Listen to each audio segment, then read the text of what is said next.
next guest runs a home for over 600 wild and exotic animals. Once a fashion designer, she now devotes her life to the animals who need help. Please welcome the director of the Wildlife Way Station in San Fernando, California, Martine Colette. Martine, how are you? Fine, Gary. Thank you for having me here. We are keeping, obviously keeping the applause down and the reaction to Martine. Don't take it personally, but we have so many animals around, we thought it'd be a good idea if we didn't, because they do tend to get a little bit nervous. It is. Where did your love of animals start? Oh, probably when I was very, very small. Like all children, I was raised pretty much without company of other children. And I think it began there.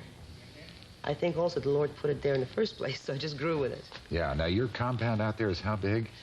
It's 160 acres, and we hold anywhere between 600 and sometimes 1,000 animals. All right, we'll find out how Martine gets these animals, but first let's bring out a couple of wild animals who also have wild animals. How about Mark and Bronson? Mark, Bronson?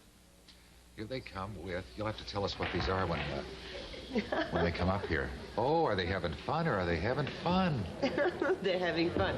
I know the raccoon is having fun. I don't know if Mark is having fun. Where am I supposed to sit with this? Huh? Sit right here. Now, should we keep the... Why don't you put one over here? All right, right over okay. Now, that's obviously a raccoon. That and is? Is that... this? Yeah. At what point in its development? How old is it? This is probably a 6-7-month-old baby raccoon. Yeah. It came to us when its mother made a nest in somebody's home, and there was a nest of babies. We went in, picked up the babies, raised them, and they will be released back into the wilderness area sometimes next year. Now, do you have to worry about releasing them back into the wilderness once they've been in contact or so close contact with humans? Yes and no. Raccoons are opportunists. Raccoons are very, very easily adapted. Mm-hmm. Unlike a bobcat or a coyote that needs that flight-fright distance and needs isolation and no imprintation, raccoons revert back to I see, so it really depends on what the animal is. What is this that Bronson has? This is a ferret, and the reason I brought it on the show, Gary, is because this is the in pet. Is it? People love to have these for a pet. Unfortunately, in the state of California, they are absolutely illegal. All right, let's say goodbye to these two critters, and we'll bring in another one, and wait till you see this. Oh, look at this. Hi. This is a bobcat, am I correct? This is a baby bobcat. A baby bobcat. This is Kiowa. Uh-huh. And she is going to do exactly what she wants to do, Gary. Yeah. What's her name? Kiowa. What's that mean? It's an Indian name, isn't it? Mm-hmm. Yeah. After India, all the bobcats that come to the ranch, I named them for Indian tribes because they're Native Americans, and so are these. All right. Do most of your animals come from the wild, or do people have them as pets, and then suddenly one day they realize they've either gotten bigger than the house, or they just can't handle it anymore? Both, Gary. Yeah. This one was a victim of a poacher. All right, let's say goodbye to Kiowa and bring in our next guest. Come here, darling. Oh, look at that. Oh. What are we going to see here? Oh, my gosh, what is this? Mark, why don't you sit over there? Move right over here. Put it over here. What's this, Martine?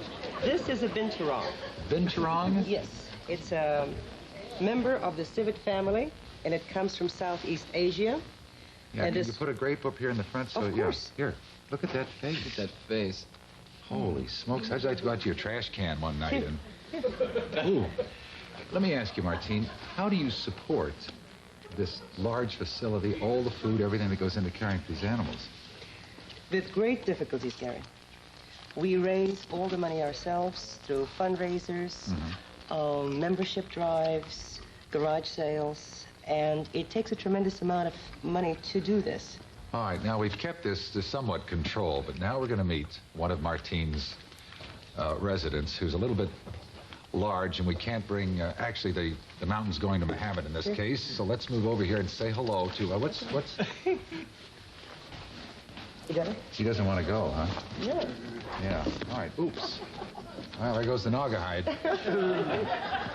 It's okay, it didn't... no, we're getting a whole new set, as a matter of fact. We're very excited about that. Do you know we thought it was only time... fitting you should be here. The last time I did a show, they had the same thing. Is that right? Yeah. Well, I'm glad we had it in the works when you got here. All right, let's go say hello to one of your larger residents. What is the name of this? This one, his name is Bigfoot. This is Bigfoot? And we'll raise this curtain in just a second. Is Bigfoot okay as he is? He's fine. All right, let's go ahead and raise the curtain, Tony. And please welcome Bigfoot and not too much applause. Wow. Stay.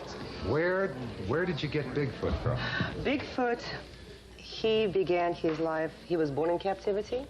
He had an owner who cares about him very, very much, and he resides at the Wildlife Way Station. We also have approximately 20 other tigers that have come to us from private ownership as someone's pets, that either the neighborhood complained or it ate the kid, the canary in the curtains, or it outgrew its environment. And your advice to someone who would like one of these animals? I mean, you know, people just have these affinities for these animals.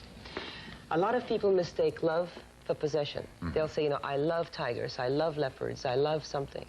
If they truly love it, sponsor it at a zoo, sponsor it at the Wildlife Way Station, look at films, try to help in any way. But owning them in your own right is not in the best interest of an animal such as this. All right. Now, for more information, you can contact Wildlife Way Station, 14831 Little Tujunga Canyon Road, San Fernando, California. Nice. Well, we're back. We're back with our Men of the Hour and Martine Colette, and she was just explaining to me, this is one of the things that can go wrong when you have an animal in captivity, in this case an owl. I don't know what type of owl it is. It's a barn owl. Yeah. It's a native species. This baby came to us. You see the wings? Yeah, they look deformed. They're deformed. And here's our educational owl. He goes to schools and says, you know, guys, if you find an owl or any bird of prey, please don't feed it hamburger, don't feed it hot dogs.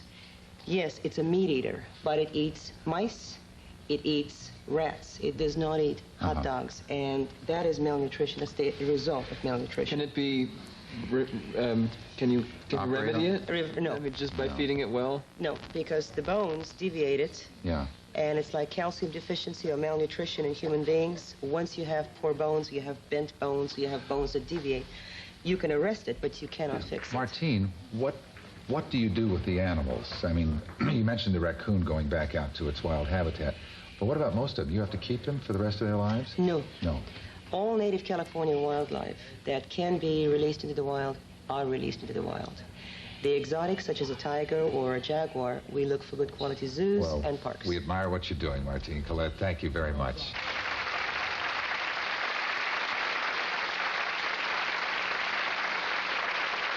That closes another edition of Our Magazine. Join us tomorrow when Robert Wagner will be here, and he'll tell us about his latest co-star, Elizabeth Taylor. We'll meet the wife of a homosexual who died of AIDS. We'll continue our visit to Falcon Crest as we begin an exclusive two-part interview with the cast's newest member, Kim Novak. And our Woman of the Hour is going to be Gloria Loring. Until then, Gary Collins, Bronson, Mark from Perfect Strangers. You got to see the show. It's terrific. And a special thank you to Martine Colette.